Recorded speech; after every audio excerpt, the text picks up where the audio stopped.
পাগলার বড় মসজিদে যাইতাম আসলাম, অনেক দিনের শখ আছিল। তা আল্লাহ নিজের চোখে পাগলার বড় মসজিদটা দেখাইলা, নিজের স্বপ্নটা পূরণ হইল পাগলার বড় মসজিদ দেখ। আসসালামু আলাইকুম সিলেটি মনে বলা শুনি বালা খাই শুনি বা তো গেছিলাম কি পাগলা আমার মামু বাড়ি বিদেশ থেকে আবার বাদে একদিনও আমি গেছি না, তো আমার মামুই খালি ফোন দিরা যাইবার দেয়।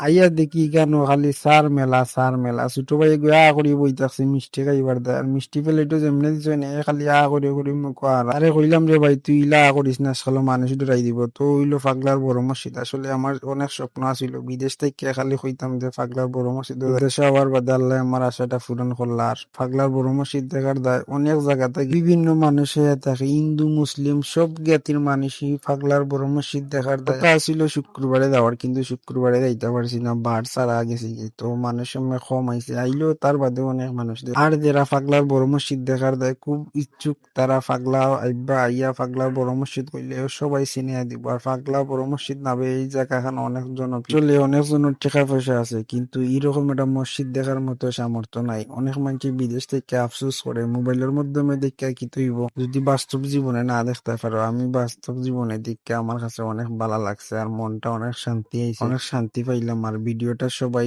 বেশি বেশি করে শেয়ার করে দিবা।